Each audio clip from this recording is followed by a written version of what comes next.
Hey, everybody. Good afternoon. Happy Saturday. Welcome to the Legal Score. I am live. I'm your host, Sonja. Hope everybody's doing well on this April 25th, 2026, our final Saturday of the month of April. Right after that, we'll be in the great May month and approaching the summer season. Hope everyone is doing great. Shout out to Brian B.A. Strilla. I'm the producer behind this great show and McGrath Streaming Network, and also the Pink Fan Fur. And shout out to you, all the YouTubers that are coming on watching and those platforms that allow me to share my live stream. I'm so greatly appreciative to you. Now, last night, I did not do a live show. So, for those of you who were on that caught the replay, we just had a lot going on, y'all. You know, we did a draft show on Thursday with the 1A Cheek, Three Toes platform. Shout out to those gentlemen for having me on. Nate, B, J, C Money. Always a great time with those Lions fans. And we did like an extensive show on the first round of the draft. So we were tired. Let's be clear, okay? You know, life be lifing on everybody. So make sure you guys follow us on this platform. We have stuff all the way around. And so last night we didn't get a chance to cover rounds 2/3, but I'm going to run through them really quick today, and then I'll get over to the part you guys are here for, which is the legal score. But because we didn't do a show last night, there's a lot to talk about today. So let me get myself here on point. And of course, this show is dedicated to John McGrath, our great producer in the sky, who was with Northeast Streaming Sports and who started this entire platform. And so we continue this platform, McGrath Streaming Network, in his honor, McGrath Podcast Network, all that good stuff. And we have a lot of good shows on. So make sure you are here. If you don't get a chance to see the red button in the left that says live, make sure you check us out whenever you can. We have replays on all the platforms. So I'm extremely grateful to be here. Lots of sports news to cover today. So I'm going to try to squeeze in some legal news towards the end. But let's go ahead and get round 2 covered. First of all, you guys heard my opinion about how I felt about the draft on Thursday. And when you guys come on, please make sure you say hello. I'll drop your comments up here at the top so that I can welcome you into the platform. But yesterday, some notable picks, of course, the action for the 2026 NFL Draft completed their second day of action on yesterday with rounds 2 and 3. And today are the final rounds, guys. This is rounds 4 and 5. And there's some key highlights and specific picks that I do want to talk to you all about from the day 2 sessions.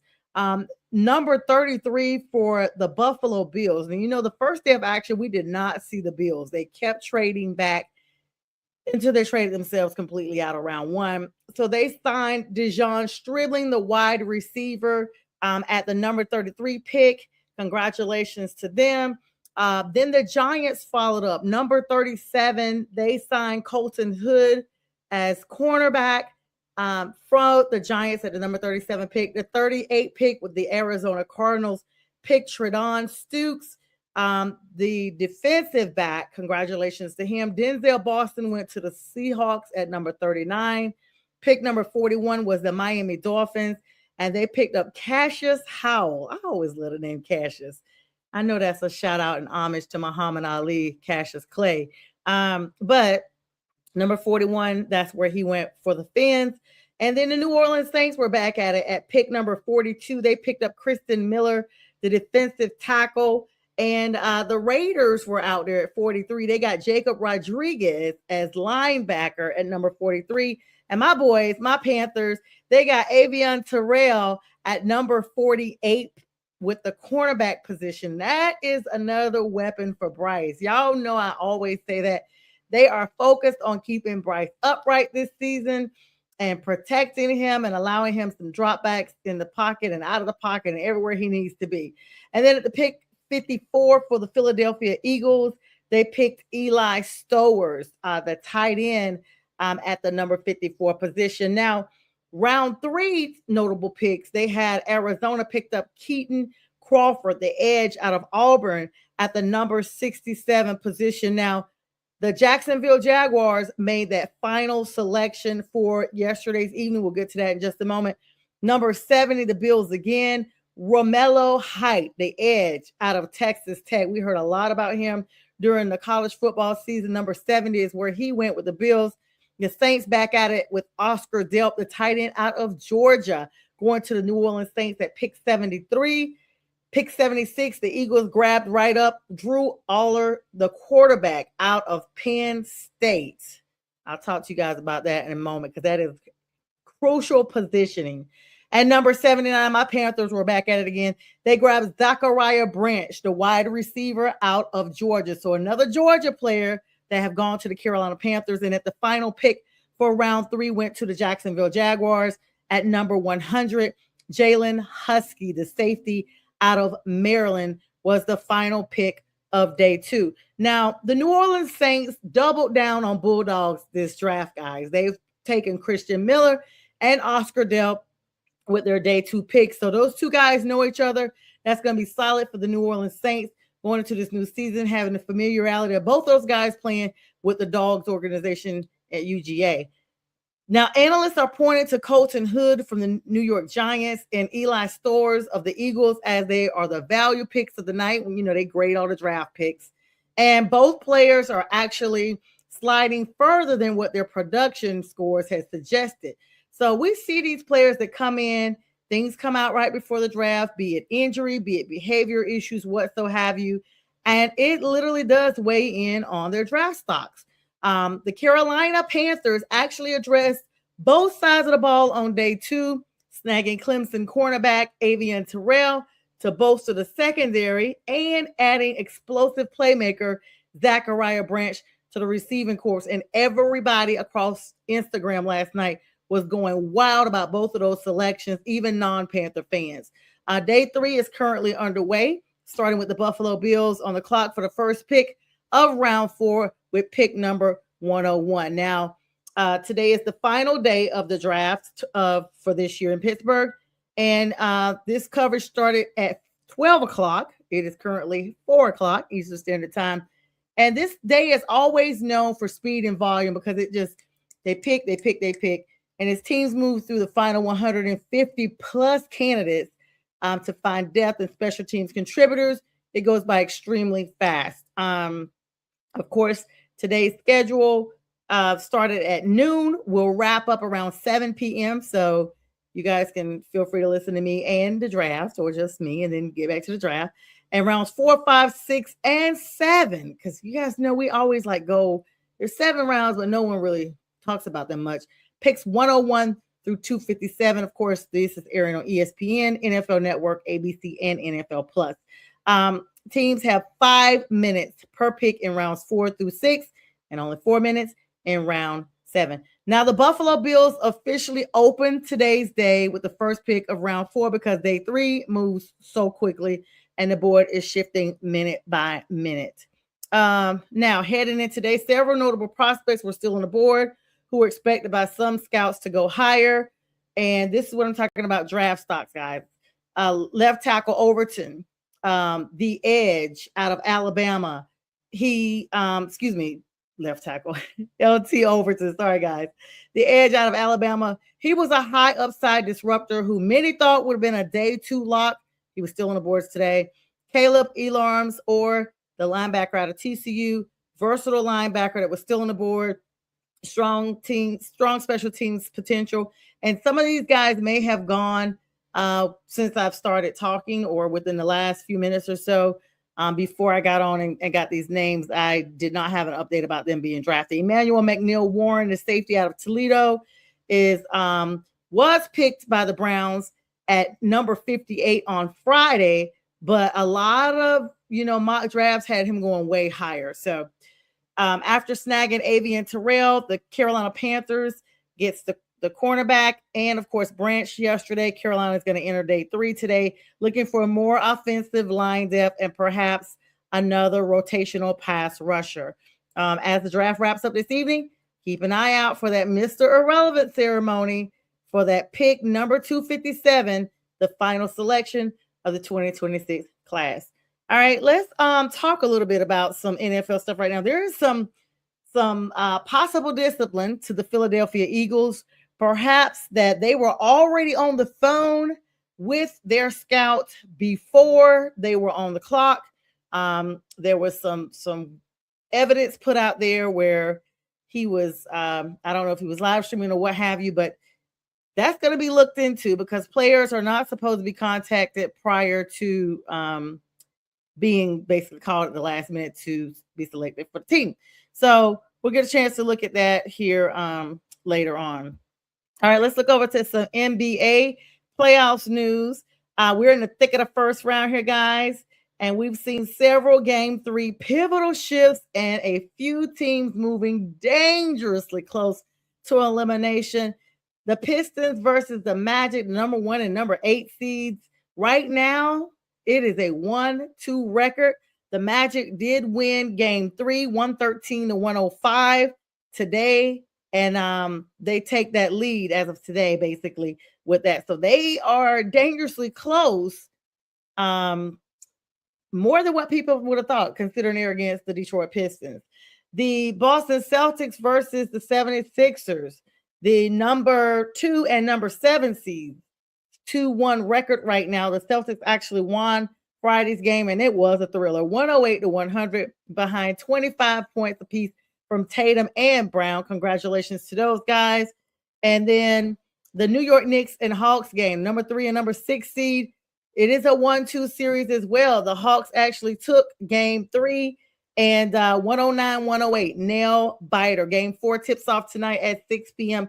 Eastern Standard Time. So right after this podcast wraps up, get ready to grab your snacks and settle down for that game that will be tipping off right after that. The Cavaliers and the Raptors, number 4 and 5 seeds. It's a 2-1 record right now. The series, Toronto actually dominated Game 3 and 126-104 to get that done. Now in the Western Conference, because that's just your Eastern Conference, the Thunder and the Suns, the number 1 versus the number 8 seeds, 2-0. It's in progress right now, guys. OKC is leading Game 3 in Phoenix. If they get up this game and one more, it's a sweep and it's a done data for them. It's the best out of 7, as you guys know. 4 up will definitely win the game. The Spurs, number 2 versus the number 7 Blazers. It's a 2-1 series in San Antonio. Reclaim control Friday in their game, 120-108 with that win on the road. The number 3 Denver Nuggets versus the T-Wolves. It's a 1-2 series. Minnesota actually holds the momentum. Game 4 is tonight at 8:30 p.m. Eastern Standard Time. And then in another possible sweep, believe it or not, guys, do not count out LeBron James. You may not be a Laker fan. I'm not. LeBron has been looking outstanding. Yeah, in his 3-0 is the series, guys. Despite the issues with everybody on the team being hurt, being what have you, LeBron is continuing to get it done while his son Bronny sits on the side and watches his dad put up dub. 3-0, number 4, Lakers versus number 5, Rockets. Lakers in overtime. And it was a thriller, guys. They were down like 5 points with 45 seconds left on the clock.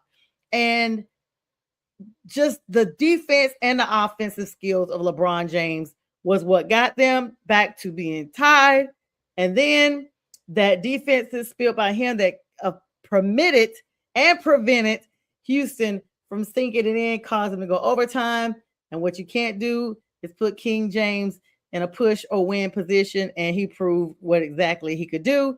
They got it done 112-108 in overtime. Houston is on the brink of being eliminated, guys. This is the first 3-0 series we have.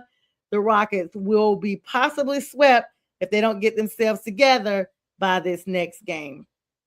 All right, now today's schedule, of course, the Pistons are at the Magic today, and the Thunder are at the Suns. It's currently in progress right now. Knicks and Hawks are at 6 o'clock. It will be aired on NBC. A crucial game for New York to avoid a 3-1 hole.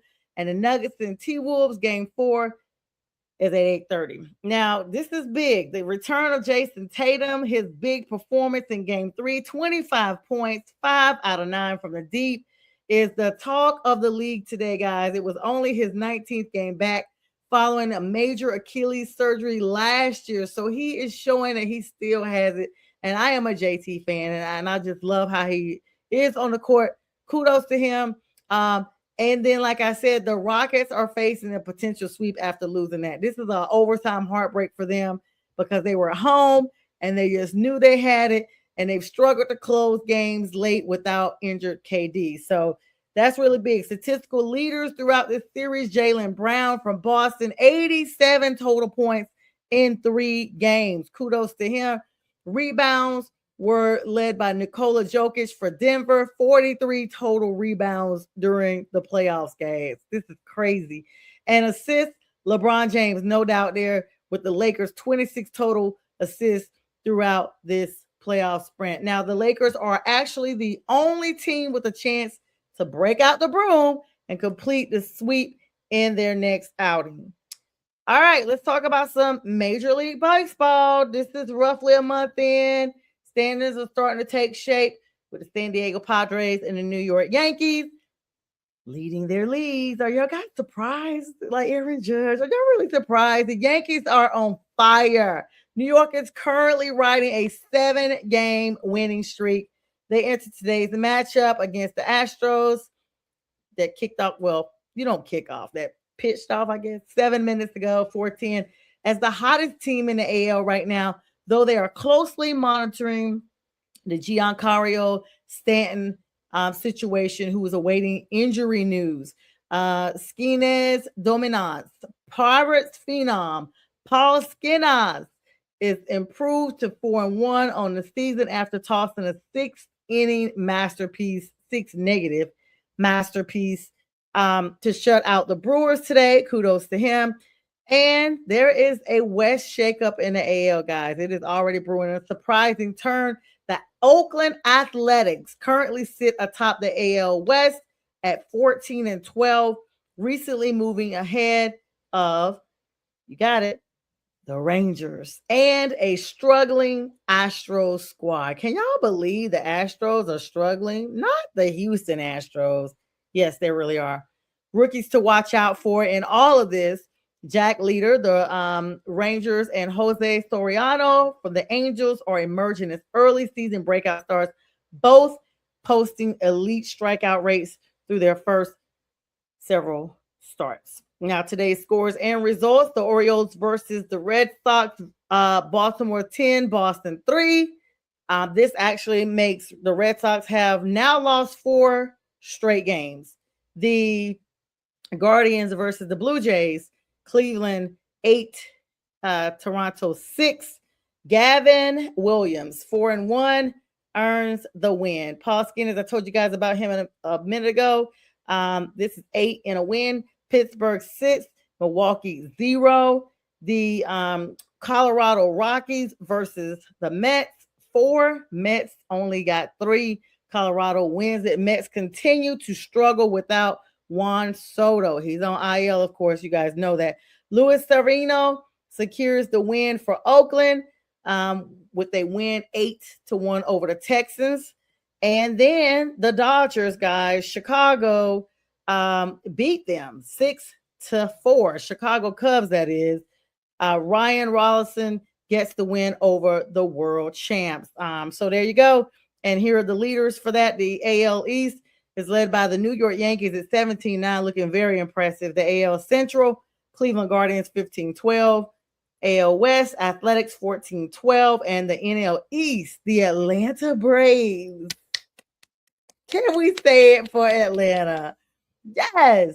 Atlanta Braves are on the top right now. The MLB best run differential. I had a sip on that one. And then the NL Central, Milwaukee Brewers are 14-11. And the NL West, San Diego Padres 17-8. Now, key transactions and injuries: the Orioles did activate their left-hand pitcher Keegan Aiken from the 15-day injury reserve right now, IL today. He's expected to be their primary southpaw out of the bullpen. The Blue Jays did place right fielder Nathan Lukes on a 10-day IL for hamstring and transferred right-hand pitcher Yimi Garcia to the 60-day IL following elbow surgery. That is a frequent injury in MLB.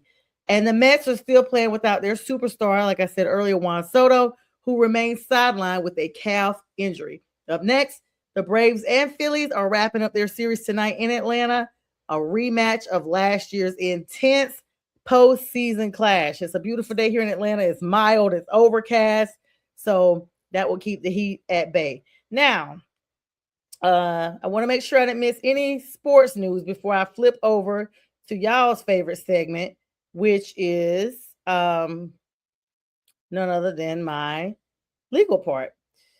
I do want to ask y'all about this though. Every year people talk about swag and attitude and things like that. And there was, some touching moments during the draft where some players actually came off, smug, this, that, and the third. And it's just like, is this really true? Or is this how they are? Or are they just excited? It's just weird. It's a weird dynamic because you want to be happy for them. You don't want to make it feel like, okay, they're not trying to be cocky or anything like that. They're just being confident. But the Eagles may have gotten themselves full with their nice Californian trade here. But there you have it. And speaking of, as of 2 minutes ago, let me go ahead and update you guys with round 5 draft results real quick before we pull over. Number 141, Kamari Ramsey has gone to the Houston Texans. Number 142, Fernando Carmona is up for number 142. And let's see, who would they say he's going to? He's going to the Tennessee Titans. The Arizona Cardinals have drafted Reggie Virgil at number 143. My Carolina Panthers have just drafted Sam Heck at the number 144 position. Nick Barrett is at 145. Parker Braceford at 146 for the Browns. Excuse me, Nick Barrett went to the Chargers. The Commanders, you haven't heard a lot about them. They've taken Joshua Josephs at 147. At 148 is Bo Stevens for the Seattle Seahawks. And then Justin Jefferson, that's going to be definitely odd, has gone to the Browns at the 149 position. Dalton Johnson at 150 went to the Raiders. And I've got to also grab in the Carolina Panthers have also taken on at the 151 position, Zakee Wheatley. All right, and there's a lot more. You guys can make sure that you stay up to date on that going into the entire evening. There'll be draft picks galore. And that will be that. And then that was for round 5. Round 4 was wrapped up a little while ago. I do want to announce for Panthers fan, Will Lee III went at number 129 in round 3 for my Panthers. So kudos to them. And you guys can check all of that stuff out. All right, let's hop over to some legal news, y'all. There's a lot of stuff going on and a lot of trials. And so I just feel like we are at such a pivotal time in this country for just no one using any type of sensitivity or anything for things that are going on in this country. And I feel like this is definitely the time that we need to be more cognizant of what's going on, more aware, and just be better keepers of ourselves and those that are around us. So for the sake of me getting into the crux of this discussion, I'm going to go ahead and run my commercial now so that when I come back, I can have the full remainder. Second half of the hour be coming right up in the next 45 seconds.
All right, guys, and we are back. Thank you so much for joining me on my network today. You guys are quiet. Everybody's coming on. No one's saying anything. I guess it's just that time of day. So it's been one of these long sports weeks. We're gonna try to talk about a little bit of legal stuff right now going on.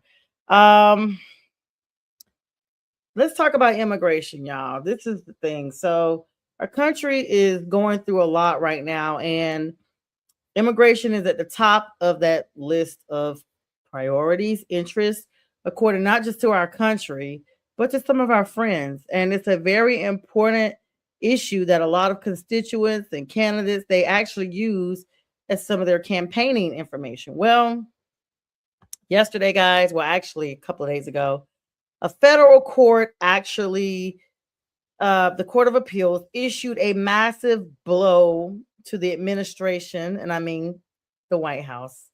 Day one immigration policies. Y'all know when Trump came into office, he signed a lot of stuff that he was like, basically, I'm undoing this, I'm undoing this. It was like, dude had so many books waiting to be signed. I know he wasn't reviewing everything, they had them ready. Administration on this particular issue had issued a proclamation aiming to shut down asylum at the border, citing an invasion as legal justification under Section 212 of the Constitution. Now, today's status, the D.C. Circuit Court of Appeals ruled that the proclamation was unlawful, stating that the president cannot unilaterally wipe away asylum laws passed by Congress. This effectively halts the summary deportation of asylum seekers who cross into the United States without authorization, returning the process to the statutory framework that was already established by Congress. Now, this case comes into play with the D.C. Circuit's asylum ruling, RAICES v. NOEM, NOEM, if you guys want to take a look at this case. This is going to be major, y'all, because there's a lot of people coming to this country every single year seeking asylum from their countries, which is their protections. They're being persecuted. They're being, just tortured in their own countries. They run to the United States for protection. And so Trump said on day one, nope, we're not here to save people. So basically negating what the Statute of Liberty stands for. We're not here to intervene in any issues that people have with their respective countries. And Congress says, nope, yes, we are. And this has been in place for a while, and you will not come in for day one and start negating this. Now, my question is this, though. How long has he been in office? How long did it take you guys to get this on a calendar in a court to get it heard? And how many people have already been impacted by this law that he supposedly imposed, or should I say the removal of the law, because it was already there by Congress? How many people have been impacted by his removal of that asylum? And the second part of the question is, well, can those people that were removed now return? As you guys always know, I like to say the verdict is still out. Another interesting thing is there's a testify in your own defense post-mortem.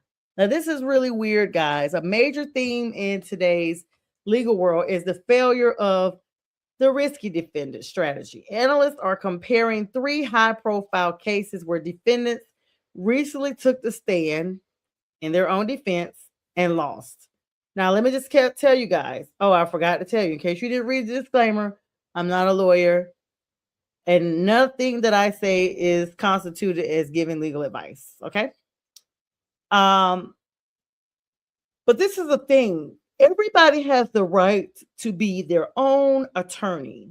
You don't have to hire one. If you can properly represent yourself, so be it. God bless you. But there is a proverb that says the person that has himself as their lawyer has a client as a fool, which means it's not good to represent yourself. There you have it. But in this particular case in Virginia, Brandon Banfield, convicted of a double murder plot involving the family's au pair, their caretaker, their babysitter, cleaner, whatever they do, the au pair. Despite taking the stand to deny that he did it, to deny the scheme, the jury found him guilty this week.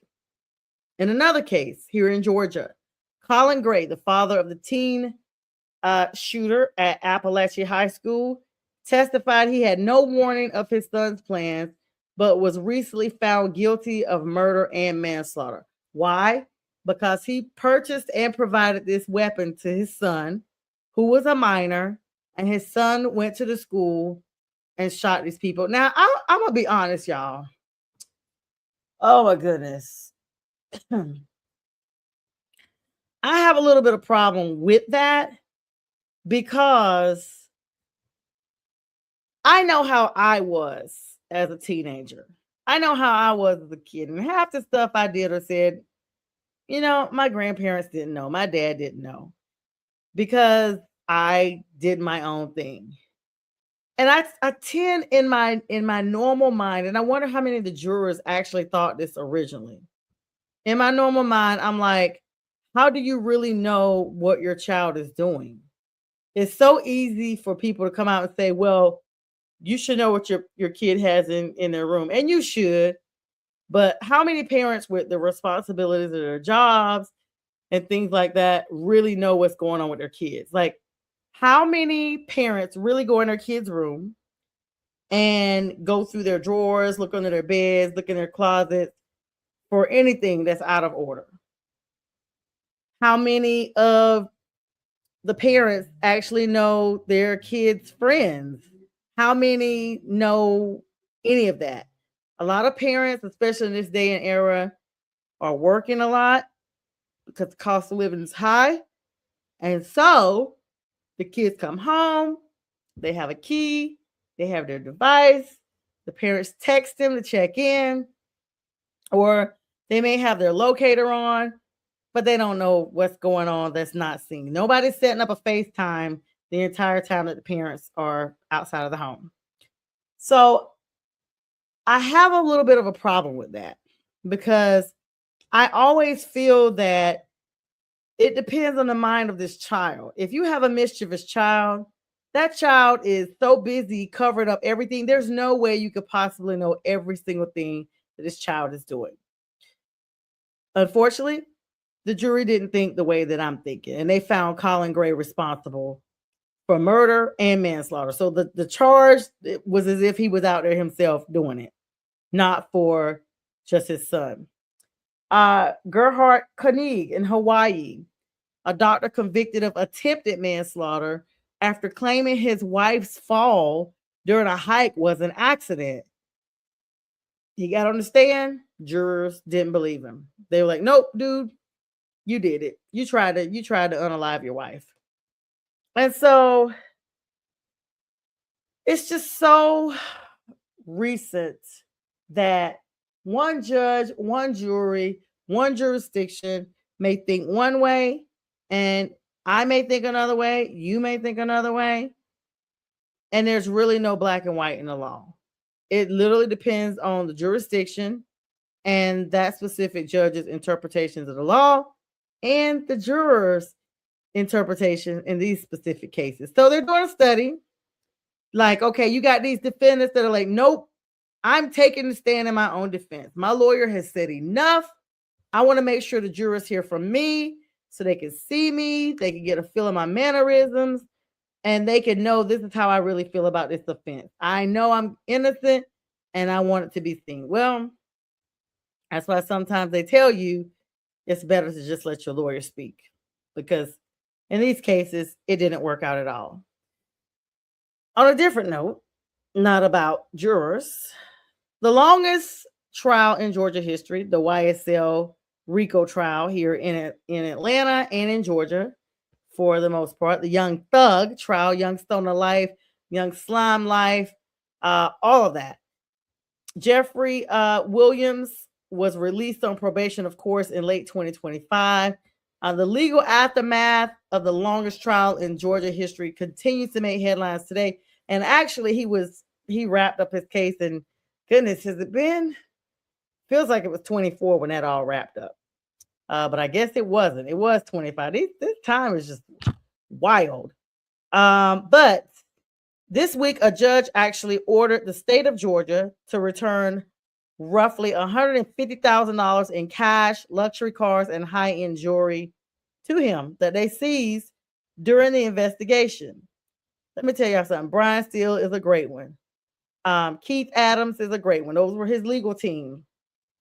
Because to get a conviction of some sort and to have your assets seized, generally, at least back in the day, you don't get your stuff back unless you're found innocent. Jeffrey took a plea, which was an admission of guilt, and he's on probation. And they gave him time served for the other time that he was in custody while awaiting the trial. But he's getting his stuff back.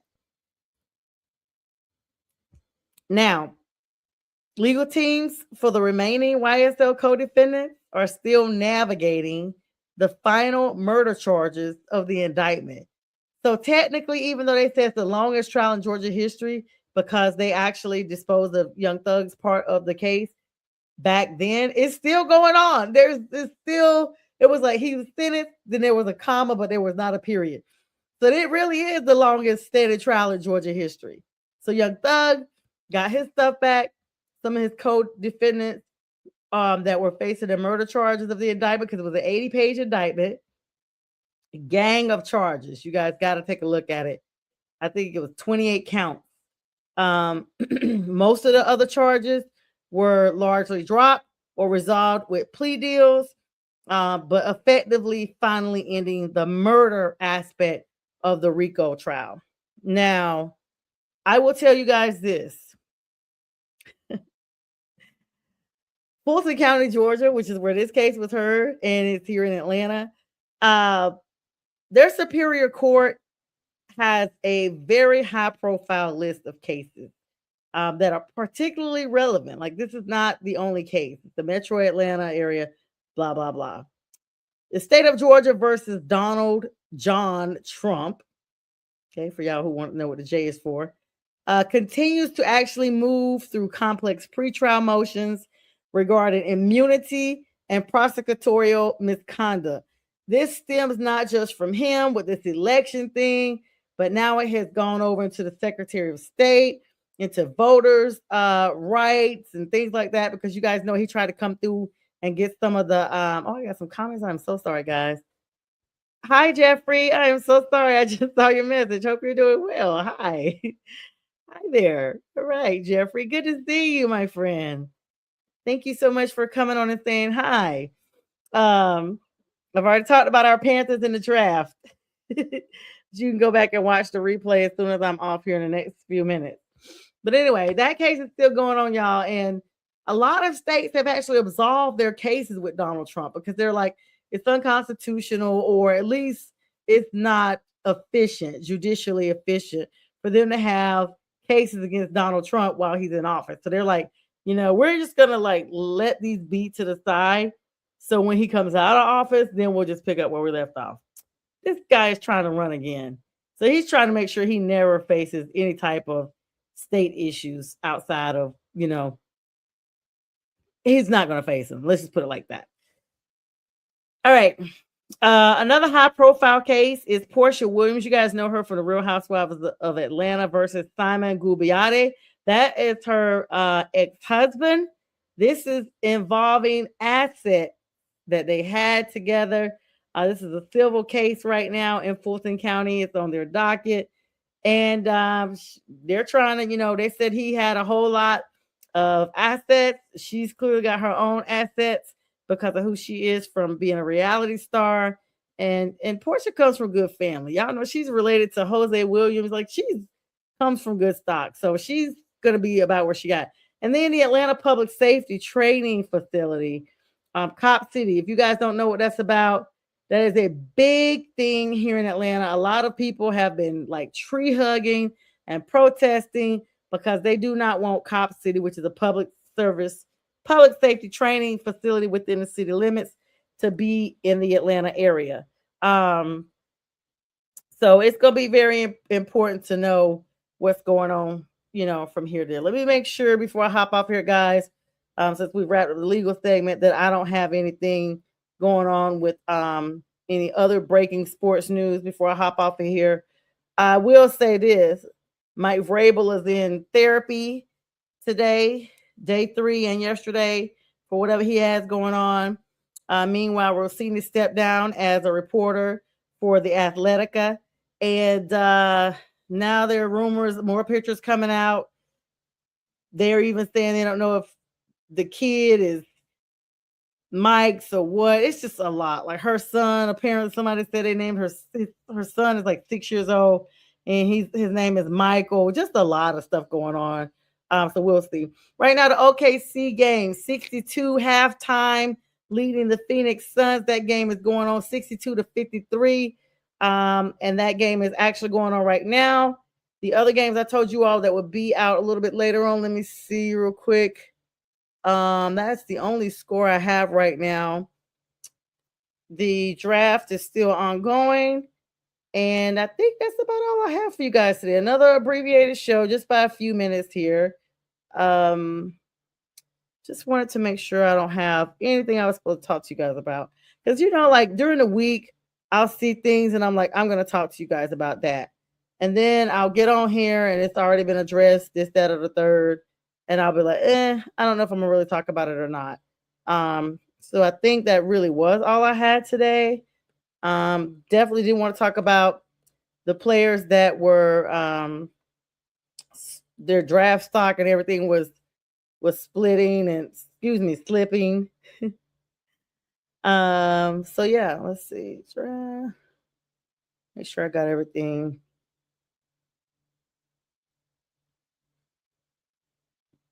There was a young man that actually was crying yesterday, and he had like a knee injury or what have you. He put out that he was going to be fine by June, but he has not come out yet. But matter of fact, Jermod McCoy, the cornerback out of Tennessee, is who I'm speaking about. He was supposed to have been, basically this top 20 talent in the draft. But he's currently, still slipping because of medical reasons. He had a torn ACL in January of last year, and reports came out this week. This is what I've been telling y'all. Stuff comes out the week of the draft that could just make or break a person's draft stock. But it came out that he may require a follow-up, y'all. So he had just put a tweet out like a week or two ago, like, hey guys, I'm projected to be 100%. Well, he might not have said 100%, but he was just like, hey, everybody, I'm gonna be good to go by June. So he wanted everybody to know that he would be good for, late OTAs, because June is really late for OTAs. But he wanted to make sure that, they knew he was good. And everybody thought it would help his draft stock. But now that this news came out, that he's basically facing a possible follow-up, now his draft stock has slipped. He missed the entire final season of his collegiate life with that torn ACL. And he was once actually not just top 20, but round 1. And he fell completely out the first night. And teams are actually hesitant to invest early in him. Hesitant because they haven't seen any game action from him in over 15 months. Another person is Keldrick Falk. Despite a productive career in the SEC, he slipped past several pass rush needy teams in the late first and early second rounds because a late run on an offensive board with tackles and defensive tackles like Peter Woods and Caleb Banks, pushed a whole bunch of edge players, rushers, everybody down the board because those guys got in and everybody was like, no, I want them. And the analyst said that teams are focusing on pure speed. So Falk was more so seen as a traditional power end. Heading into today, he was Mel Kiper's best availables, however, represented the massive value, but clearly out of the top 20. Caden McDonald, the defensive tackle out of Ohio State, polarizing prospect. He has a massive size, but several teams had reached concerns regarding his lateral agility and moderate wide zone scheme. So this comes from production at the combine, what they saw there. And so even though he was a top rated DT on many big boards, but once Caleb Banks was watched out of Florida and Peter Woods out of Clemson got ahead of him, he was just now the best player available for today. Some players did slip, and the ones that were really shocked, and this is what I'm so glad I went to this. I forgot to mention this to you guys. The fact that the Eagles are taking a quarterback, the Rams took a quarterback. The Panthers did re-sign a quarterback from prior, but they, I just am struggling when I see teams take quarterbacks. This is like, here's your warning, quarterback number one, Jalen Hurts, Jared Goff, whoever, Bryce Young, to get yourself together this season, or you could be moved around. Even though Bryce is not in that position, I'm just saying they did sign another quarterback. But people were like, Panthers were like, why take him? And we just got rid of Andy Dalton. That makes no sense. But anyway, while some players did slip, a few others saw their stock fall in the eyes of analysts because they were drafted by teams where they don't fit the immediate need. Like that specifically, Ty Simpson for the Rams. That's exactly who I'm starting out to talk about. Drafted at number freaking 13. Like, Rams, what were y'all doing?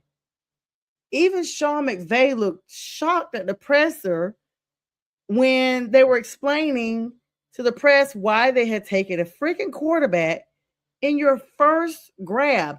And let's be clear, for the Rams to get to the number 13 draft pick, they moved up. The Rams were way down. So you moved up and switched out with somebody else for this quarterback? Why? Why? It makes no sense. Everybody's scratching their heads. Arizona Cardinals, Jeremiah Love, the running back, drafted at number 3. Despite his talent, analysts argue that a running back at a third pick is a value loss. Cardinals should have gone with someone else. But I would disagree with that. I think a running back for the Cardinals is exactly what they needed. Number 3 is really high, though. But maybe they were afraid that he wouldn't be on the board long. And then Jeremy Bernard, the wide receiver for the Pittsburgh Steelers, landed in a crowded room with Metcalf and Pittman Jr. The target's going to be slim. DK Metcalf's already complaining about targets. Then you got Pittman Jr. there, and now Steelers are adding Jeremy Bernard. So you have 3 WRs. Now, granted, Bernard probably won't see the field, if at all. He's probably there for just an alternate. But this is crazy. This is important to know what your needs are going in. And some of these GMs that are heavily involved in talent, recruitment, and basically all the drafts and shenanigans that go on with the teams, they should not be, because clearly they haven't prepared for what they should be getting. And we will know soon enough. So I'm about to wrap up here. But you guys drop in the comments anytime you see this video who your draft winners were for round 1, round 2, round 3. And with that, I will bid you guys a farewell for now. Join us tomorrow morning for the Sunday Morning Big Sports Show. We'll be talking about draft selections and all the NBA playoff news and latest MLB news as well at 8 a.m. before you head to church. Join us on that platform. And with that, I bid you guys all a good day and a good end of April. And this entire month was dedicated to my uncle, Edward Walker. Happy heavenly birthday. Good night, all.